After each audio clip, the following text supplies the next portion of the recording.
Let's humanize the workplace. Oh, I'm so excited about today. I was just talking to the next guest speaker, which I'm going to introduce later on. But hi, my name is 𝗏𝗏, and I am the host of Let's Humanize the Workplace. And even though we're going to be talking about a serious subject, I also just want to know that it's important that I have fun during these interviews. I enjoy during this interview, and it's also important for me to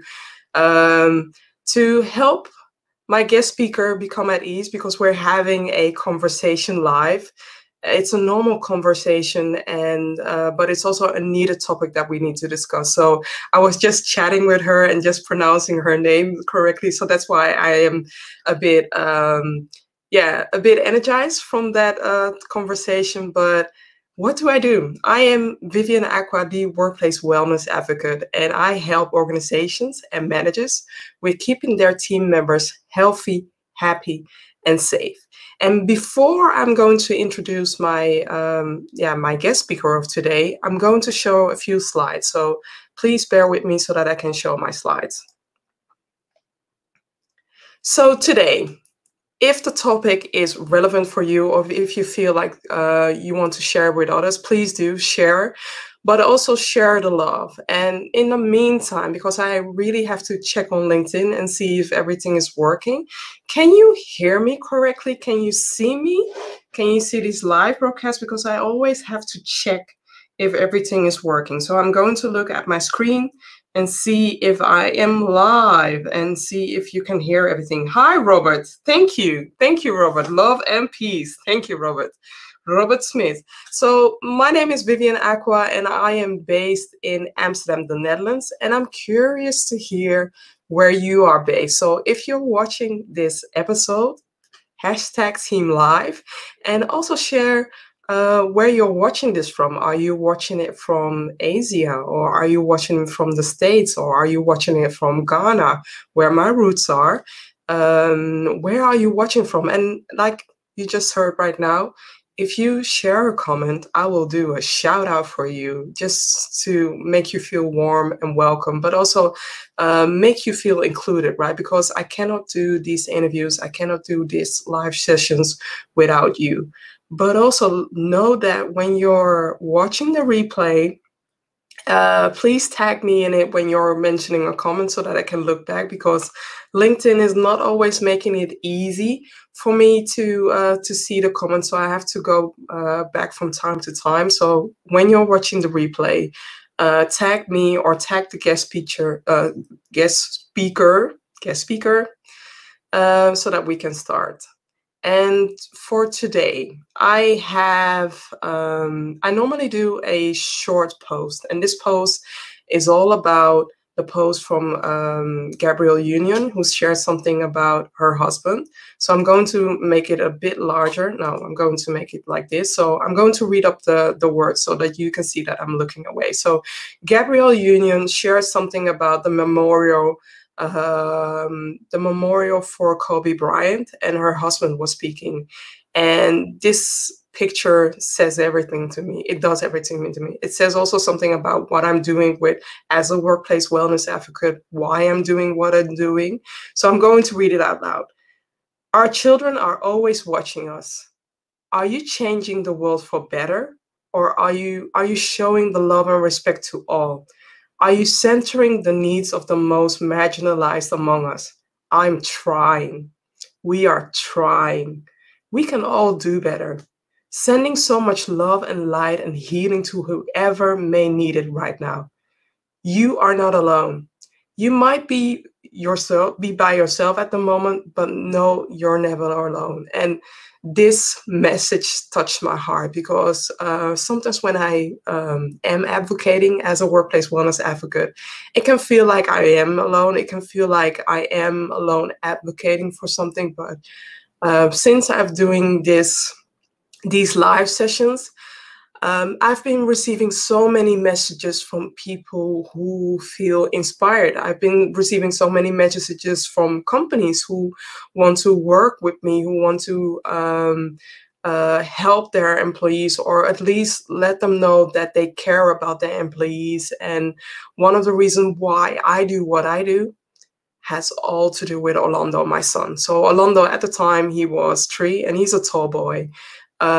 He's turning 7 this year, and I am doing the Let's Humanize the Workplace movement. I'm creating this movement because I want, by that time that Orlando is an adult, and whether he's working for somebody or he becomes an employer or becomes an entrepreneur himself, that's all up to him. But at least by the time that he's grown, I want to do something that makes the world a better place for him, for his generation, and of course for the generation of now. But we have a long way to go when it comes to humanizing the workplace. So that's why I'm doing these interviews, to inspire you, but also to inspire your colleague or your employer or your company to do better. I know that there are so many companies out there that can do better, and I believe that they can do better. So that's why I am doing these lives, so that we can all create a humanized workplace. We can all create a workplace where people can thrive, where people can bring themselves, their best selves, and don't have to hide behind a mask. So with no further ado, I want to bring up the following guest speaker. That's Farah Harris. Yes. And I'm going to introduce her properly. So Farah Harris is a licensed therapist and a workplace wellness advocate, just like me. Her mission is to help individuals and organizations to decrease symptoms of stress, burnout, and elevate their emotional intelligence while improving morale and esteem to create a healthier work environment. I found my co-ally, or I found, I found a sister all across the States. She lives in Chi-Town, so Chicago. And welcome, Farah. Thank you, Vivian. I love how you say my name now. Yes.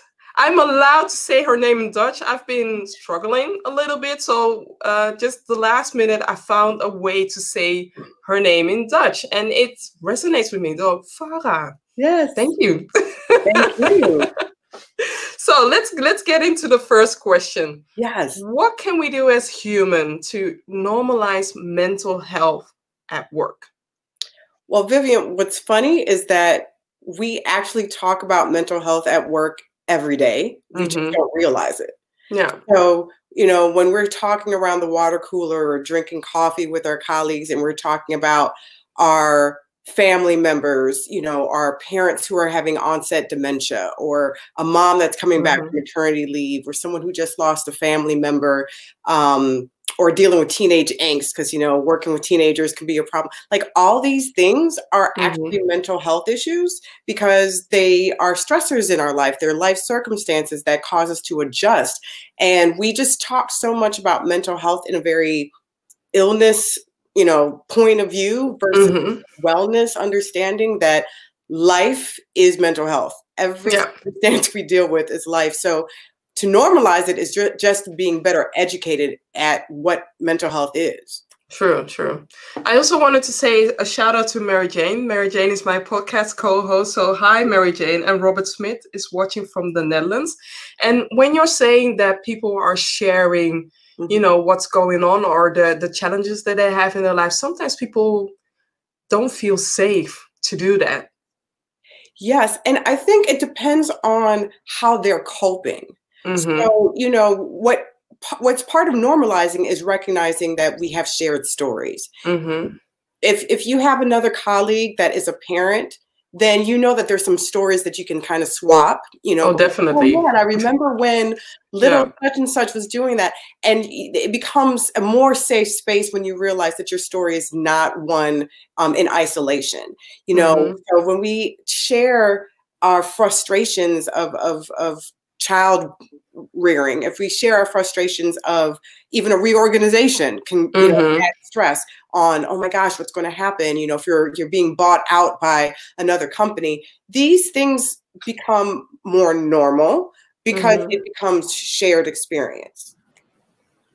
But I also wanted to add something in, but doesn't it help when companies don't know how to start this conversation, because there are some company cultures where what you're talking about isn't normal, is new, or people feel afraid to share it. Isn't it helpful for them to start with a training where they can at least know each other, not bear the challenges that people have, but know each other on a personal level, as in humanizing, as in knowing what makes you happy, but also what makes you maybe a bit sad? Yeah, I think it really depends on, there's the employer, the organization's culture as a whole, but then there's also like micro cultures, based off of the different teams that you're in. So to your earlier question about how do we normalize mental health, one thing is that we usually talk about our life experiences without using the term mental health. We're just talking about whatever we're talking about. And the term mental health is what usually creates this roadblock. And so to your point, being able to have someone to come talk about what it looks like holistically, the benefits of talking about it with each other, the benefits of having a manager or a leader be vulnerable and a little bit transparent, so that they know and highlight for the team what is not necessarily expected, but what is okay. I tell people, like, if I do any type of group therapy, or even when I do presentations, I like a call and response. Maybe that's a church thing. I like people to be. I love that. I love that. It is a church thing. Yes, but and maybe it's a cultural thing that we talk back as Black people. Definitely. But I know not everybody's like that, and so I usually say in the beginning of my presentations, like, test the water. If the water is fine, come on in, swim with us, follow with us, laugh, high five me, whatever. And if the water, and sometimes the water is perfectly fine, but people still like to wade by themselves, and that is okay too. So I think it's really important as an organization to not force people to create, fake cohesion. Give them the time, give them an opportunity to observe, but be the example. So be the example so that they can, be able to recognize, like, okay, my boss does this and it seems authentic. And then I love that. I love that. Yes, I love that.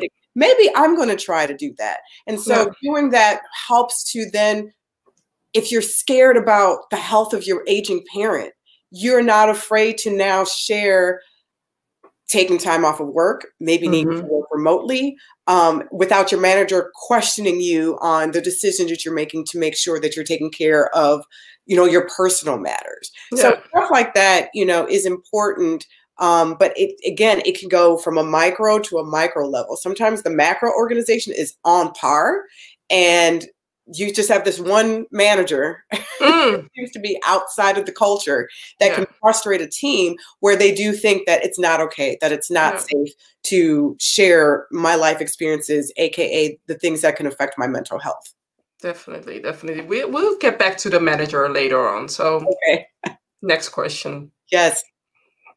So what you shared a little bit, about your son, and I can connect to, I have 2 boys and a girl. But what made you get into the work that you're doing, and why do you think it's important? Orlando is the main reason why it started. So when I was pregnant at the time, I endured pregnancy discrimination, and there were questions asked, like, was it planned? And at the time I couldn't answer it.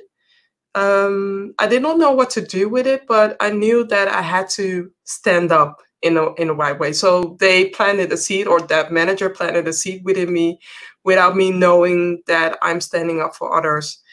In this time of age, I see burnout levels, I see stress level, but I see also disengagement increasing enormously. And when I can play a small or a big or a medium part in the increase of that, that's where I want to go. And like I said, I want, by the time that Orlando is an adult, I want the BS that people are dealing with. So BS is bullshit.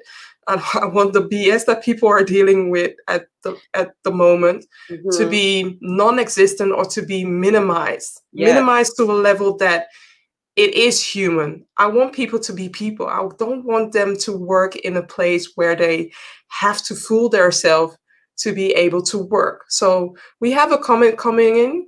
Yes. Marjolein, who is wow. definitely, she has been a guest speaker. She will be coming there, but Marjolein is a fan. So thank you, Marjolein, for the love.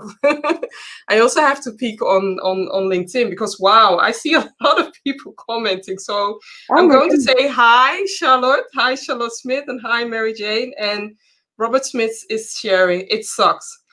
But I have to start my late shift. I'll watch the discussion later on. Very interesting subject. So good luck to you all. Thank you, Robert. And definitely reply to us. I'm curious to hear what you think about this episode. So yes, thank you. Wow, love it. Getting back to, I want to humanize. I mean, when I dreamt of doing this, I did not know what the title was, but this title came towards me after I had received so many messages about my manager is not taking me seriously. I am being bullied. There was a woman who was facing pregnancy discrimination. I was just like, where is the love? Where is the human factor? And that's why I came with Let's Humanize the Workplace. And that's where we are now. I mean, this is the 20th episode that I'm seriously doing. And I am beyond proud, beyond amazed of what's happening. It's necessary work.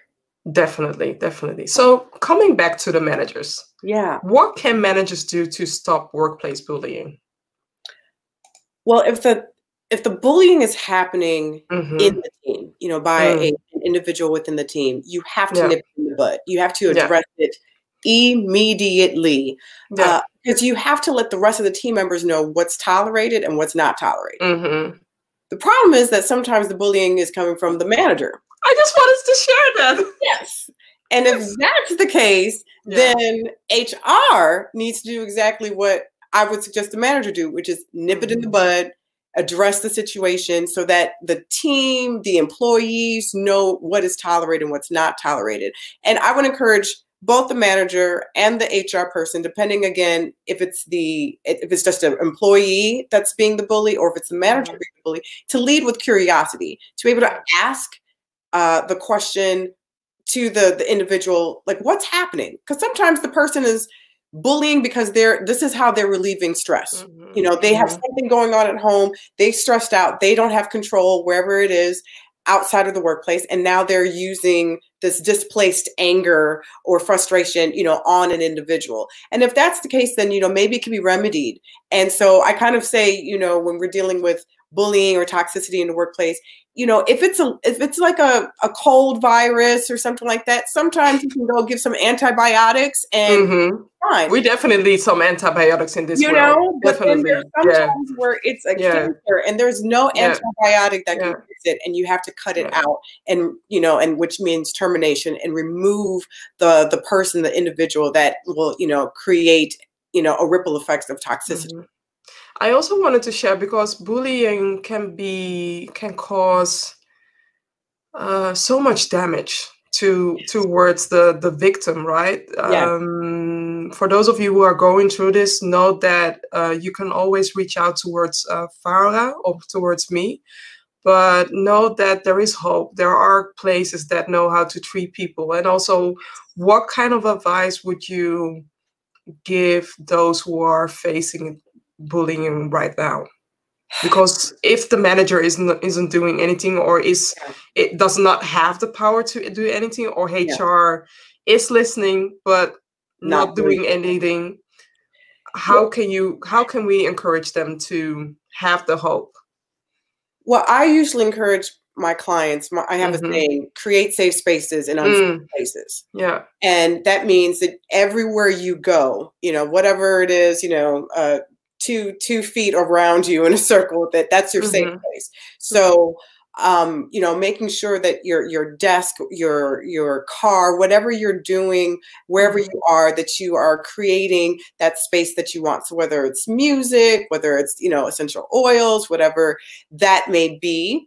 And that's what I'm talking about on just on the personal level. When it comes to then the interaction, don't internalize an external narrative. When you're bullying or being bullied, there's a belief system that maybe something's wrong with me. You start questioning yourself. You start feeling down about yourself. And it's even worse if you were bullied as a child.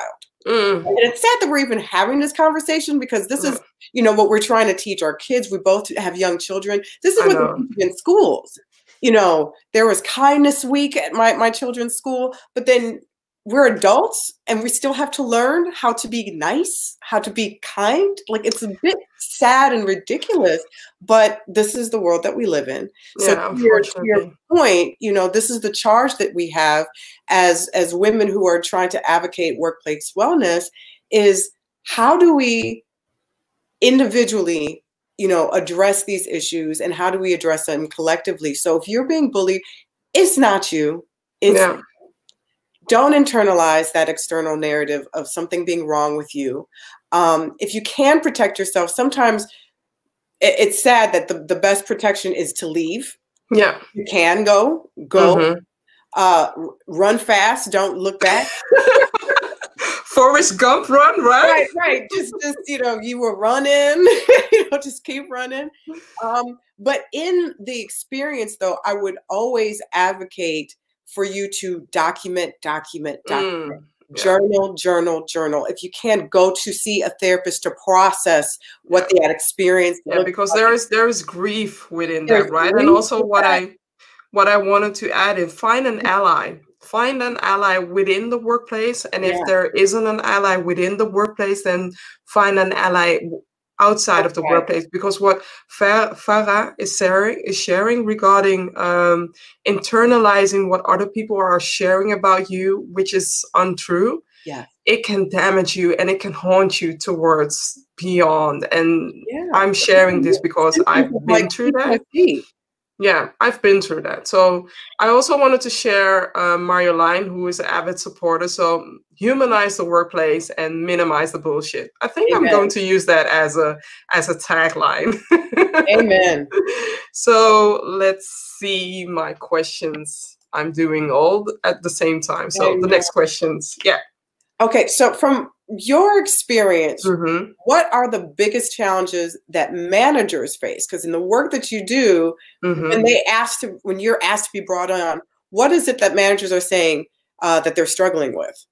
They're struggling with keeping their team members in the company, because they have been challenged to live up to a certain target.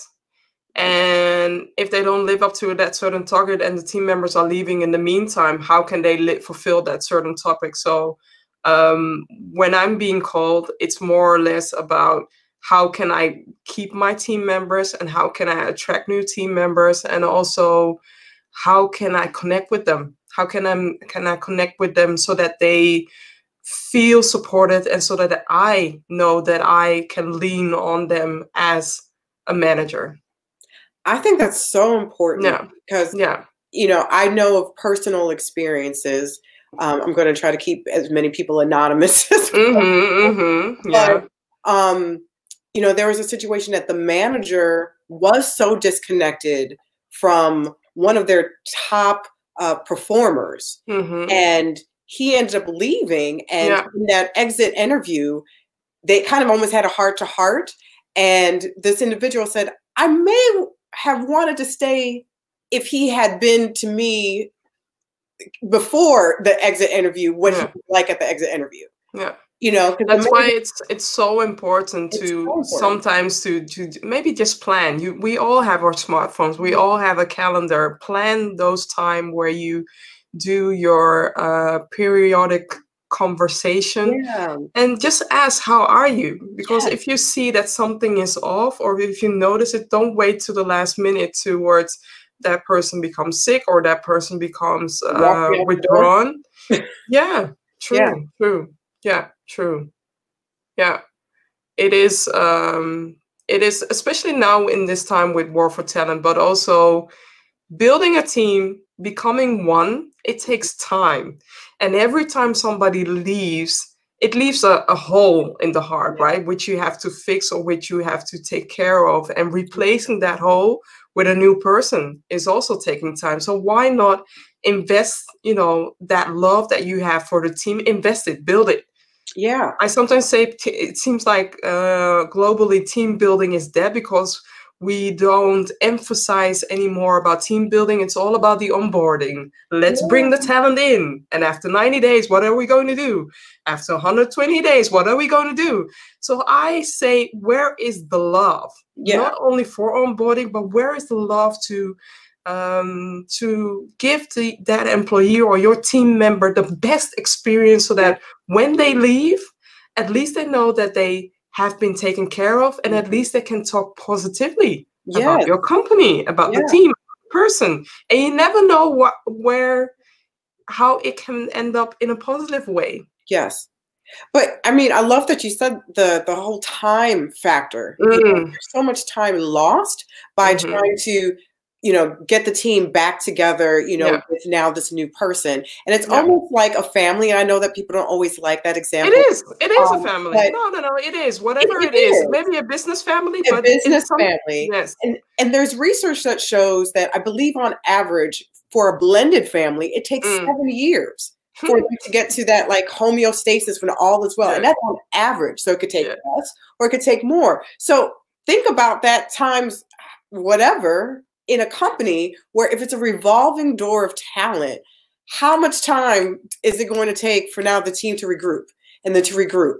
And then not only that, you get how do you say, you get a reputation. Because people are going to think, why is it so that every month or every year or every half year somebody's leaving? There must be something with that company. Yeah. Next question. Can you share, because this has to do with the the loss of Kobe Bryant. Can you share, because I saw this as a post on your timeline, can you share why it is crucial to filter and disconnect, especially when it comes to hashtag #GirlDad, or maybe some other hashtag was happening which can affect an employee or a person? Yeah. So, you know, we all have our smartphones. We all have multiple social media accounts, and sometimes we know too much. And current events can be almost assaulting to our mental health. And so again, back to my line, create safe spaces in unsafe places. Sometimes you have to create your social media world a safe place. And when the hashtag #GirlDad came out, I mean, it's a positive hashtag. I mean, there are beautiful threads, beautiful posts of people, dads sharing their, you know, stories about their daughters, or their daughters sharing their stories about their dads. But it's also very triggering. If you have recently lost a parent, or your dad passed away, you know, some time ago, or you have a tumultuous relationship with your dad, it's unhealthy, it's difficult, or you maybe have never met your father. Seeing these posts, just, you know, you don't even realize how jarring it can be. And, you know, and then if people are talking about it at work, you know, you may feel like you have to remove yourself from conversations. So if going to your phone messes with your mental health and it's negatively impacting you, then I suggest filter it out. There's ways to, you know, set up your filtering so that everything that says hashtag #GirlDad, or maybe it was the Me Too, you know, hashtag, or something that's going on with it, you can remove it. Or sometimes you may just say, hey, this week, I think I'm just going to do a social media fast and not get online, just so that you can rest, to not be triggered, to not be irritated, you know, because it can create anxiety, it can create And it eats up energy. It eats up energy without you even realizing that. Yeah, so well, it's great to be in the know, but sometimes you don't need to know everything, especially if something is very popular in current events, they'll replay things over and over. I hate that. Again. I don't always like that. Yeah. No. So, for those in the States, we remember 9/11, and sometimes you just have to walk away from the television. And the 𝗏𝗵 thing is so sad. So even myself, like, I didn't watch the memorial live. Because I just was like, this is such a heartbreaking situation. I'd rather be able to get sound bites and pick and choose and have more control of what is being given to me versus feeling out of control because it's always just flowing through my timeline. I have to look at our timeline because there are so many reactions. So Caroline, who was a recent guest, she says, this is great in theory. However, so many people who have been bullied have told me that it's extremely hard to legally prove bullying, especially by management. I agree. I agree with you somewhat, Caroline. Therefore, many people are forced to go off sick or leave, and it's extremely sad. No, really, it is sad. It is sad. And also what she's sharing, yes, bullying often moves the playground to the workplace. The problems and dynamics are often similar. Yeah. And Mary Jane Roy is sharing, I just had this conversation with a friend tonight. Thank you, ladies, for sharing this. It's really appreciated. And let's go to the next question. How do you see wellness advocacy impacting diversity, equity, and inclusion in that initiative? So when I look at wellness advocacy, I think it's the most important thing is that we want people to bring their best selves, to be their best self, and to breathe their whole self. Yeah. That is essential when it comes to diversity and inclusion, right? It is also a platform where people can be themselves, but they can see themselves.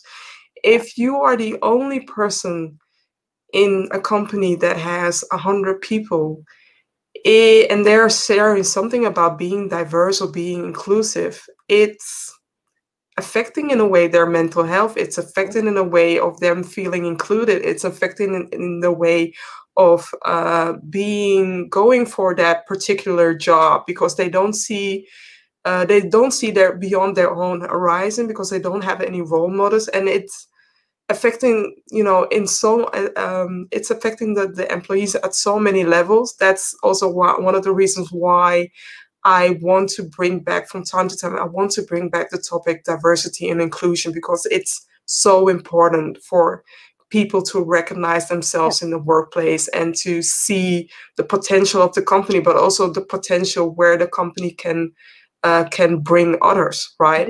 And in all layers, let's be honest and let's be clear, in all layers. I want to see that representation in all layers because there was a time that there was only one Black woman, Oprah, for me in the Netherlands on television, unless you're a singer. And I want that level to be broken. It is broken now, but there is some still, a lot of window dressing, and it needs to be addressed. It needs to be addressed.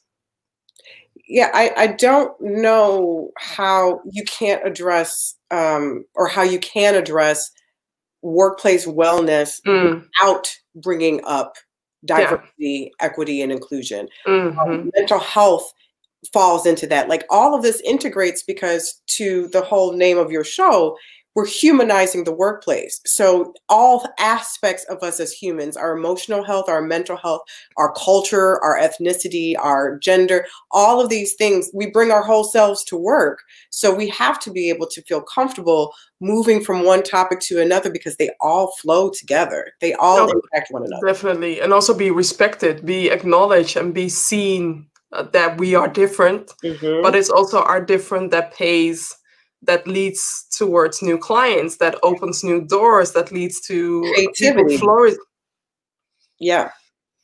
So there is a lot to win when it comes to diversity and inclusion. And this is not the last conversation that we'll be holding, but I hope that within 5 years, there will be a different there will be a change, a positive change when it comes to that. So know that next week I'll be talking to Melissa, who I'm going to share at the moment. She is an advocate for Lean In the Netherlands.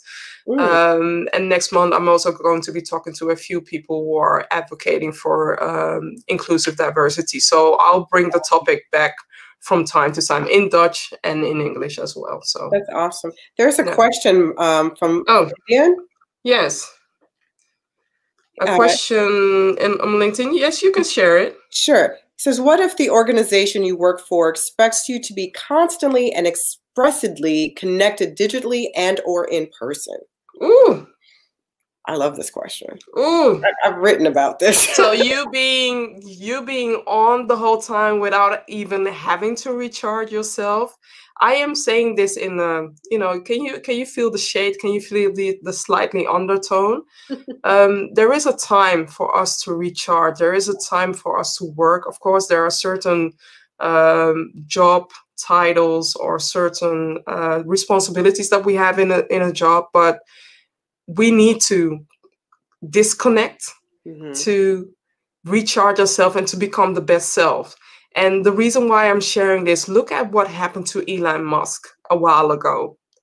Look at what happened to Ariana Huffington when she overworked herself. And there is this way, like, work hard and I'll sleep when I'm dead. No, you're dying. You're dead. You're dying in the meantime. And this is really true to honest, that we need to pay attention towards how we spend our time. And there was this, I'm going to share this post after our live. There was this time where there is a pie chart as in work hard. But this pie chart, the reality is that this pie chart is divided in working hard. Yes, we work hard, but we also sleep, we also eat, we also need that connection. And it's important that we do that ourselves. And I want to give the mic over to you so that you can add into this. Yeah, that's a great question, because I think it speaks to the lack of boundaries. When you have an employer or a manager that feels like they should be able to connect with you, because we have these wonderful little pocket computers that everyone, I say that just because we're accessible doesn't mean that we are available. And so just because you can text me, just because you can call me, doesn't mean that I have to answer. Especially with the WhatsApp, with the blue, check marks. We have all these things, and I mean, I have it where it shows that I've read your text, with my iPhone. Just because I read it doesn't mean that I need to respond to you right then and there, because I could be doing something else. But these work environments that feel that, in a way, they have control over your time, can become very toxic, can become very stressful. So a good manager should lead by example by creating boundaries themselves to not invade a person's, private time, at family time, personal time, whatever. So no texting at 3 a.m. No texting at 3 a.m. If they're on vacation, no sending them messages. It is really invasive. And if you say it's okay, say, oh, I'm going to just send you something, but you don't have to respond. Is it true? Because then they're getting mixed messages, and they're going to assume that they may get negatively impacted in the review or something like that, just because they aren't always didn't reply. No, there are a few companies, I think in Europe or maybe in the Netherlands, that the IT doesn't allow you to send emails after a certain time. So after 7 p.m. The first time that you can receive a mail is 7 a.m. in the morning. So yes, that's amazing. So that to prevent the people from reading mail, because like I said, I know we're living in a fast economy. We know that, especially in the IT world, that everything that you're designing today was already yesterday's news. But sometimes we have to preserve the humans. We're not robots. We are humans. We need time to recharge. We need time to connect with other people. We need time to be ourselves, and also to process whatever happened during the day, so that we can offload, right? That's unload, right? That's so important. So, And another comment from Caroline. So she says she totally agrees. I don't believe you can achieve full positive mental health without diversity and inclusion. Both are intricately linked and need to be accepted and addressed. Well said, Caroline. Well said. So this show is on fire. I mean, we're. Do you have a few moments to go on? Yeah, sure. Yes. Okay. So the next question that I wanted to ask you: how can we improve team morale with emotional intelligence? I love talking about emotional intelligence.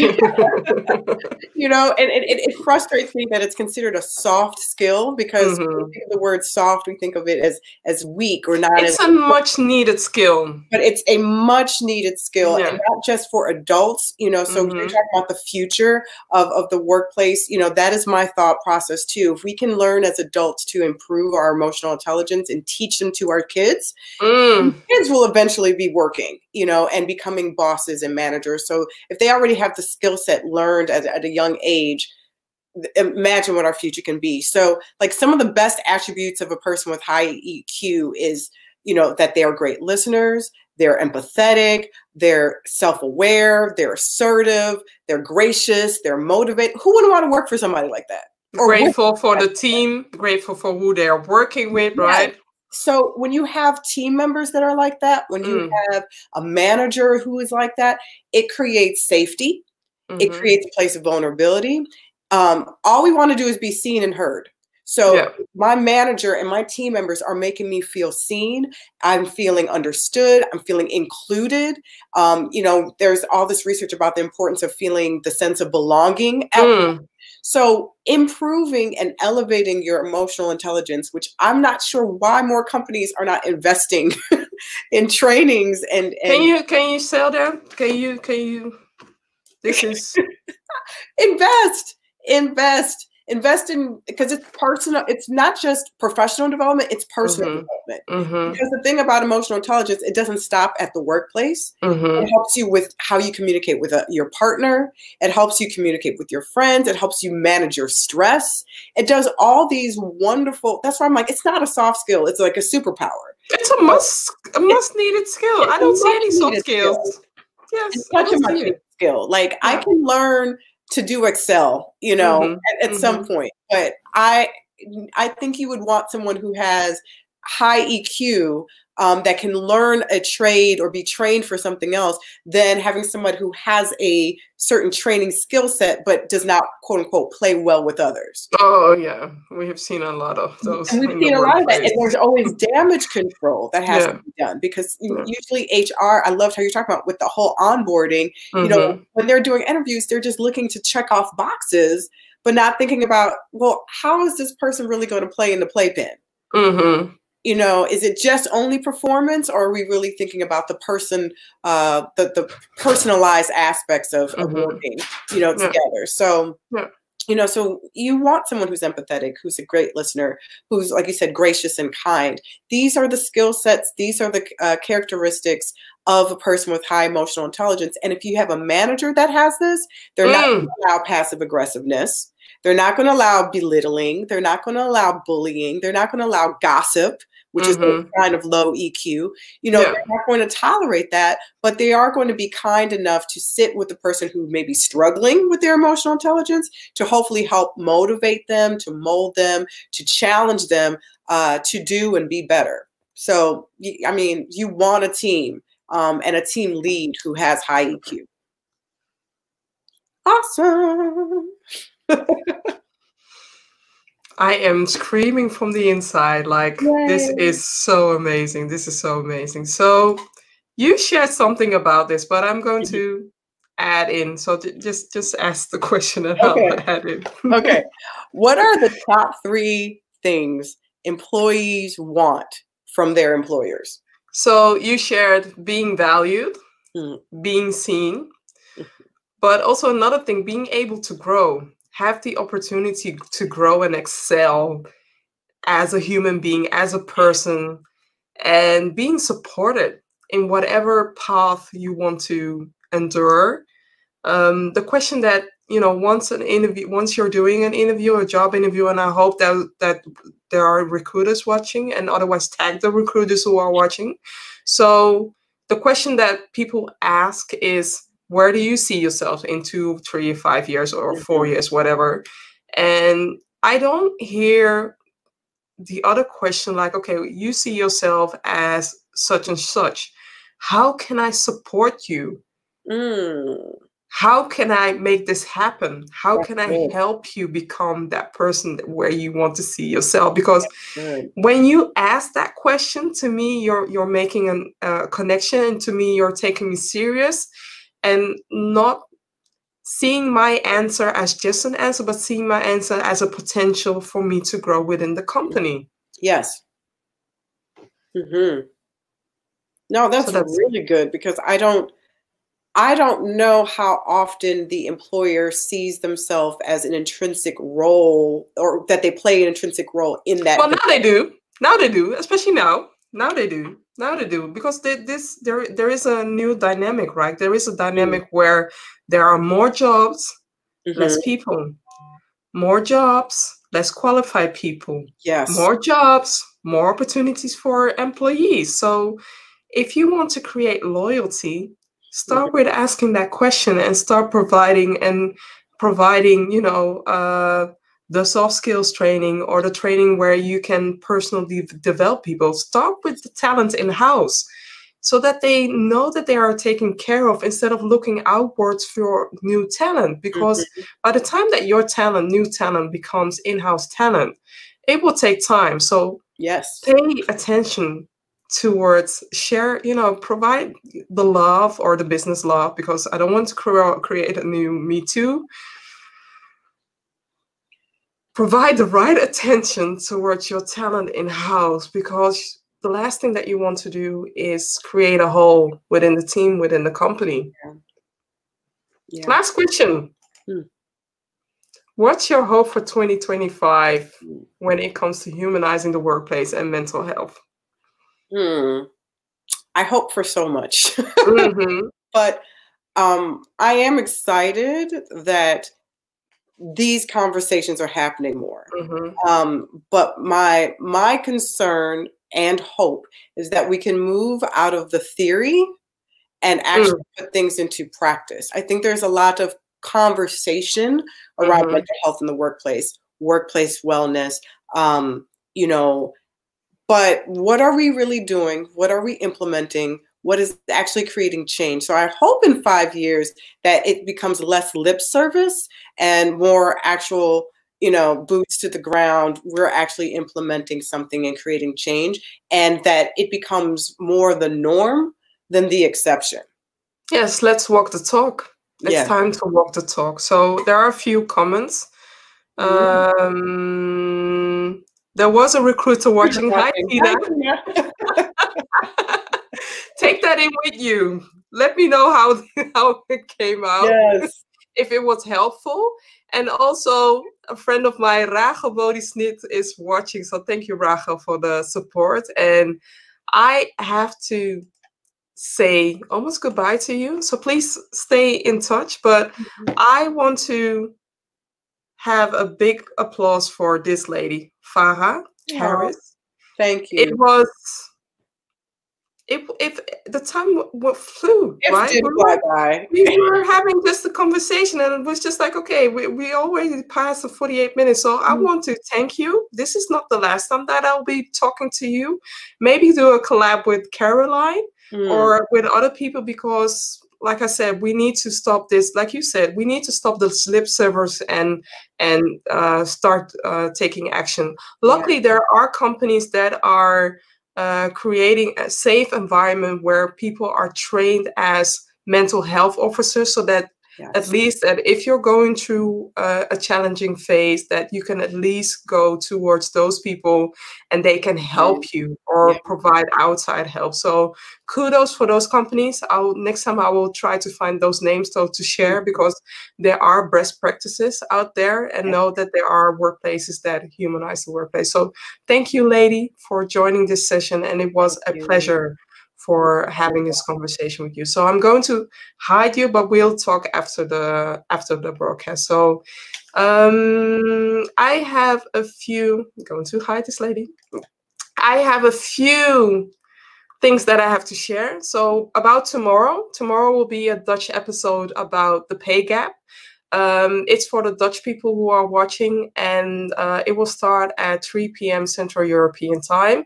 And on Tuesday, I'll be talking to 𝗚𝗏𝗄𝗏, who's going to talk about the candidate experience. This is the wrong thing, but she's going to talk about the candidate experience. So the next time I will share the right image. And next week, Tuesday, I'm going to talk to Melissa Romero, who is the one of the co-founders of Lean In Netherlands. So we'll talk about Lean In to shape the new definition of leadership. So thank you for watching this episode of Humanizing the Workplace. And if you're watching the replay, please let me know. Let me know what you think of these episodes. And if you have another topic that you want me to address, share them with me so that I can, you know, invite the speaker or maybe invite you the next time. So thank you. And let's all do our best to humanize the workplace. And like Marjolein says, humanize the workplace, minimize bullshit. Thank you for watching this episode. And until next time, my name is Vivian Aqua, the Workplace Wellness Advocate. And connect with me on LinkedIn. And if you have any questions, just let me know. Bye.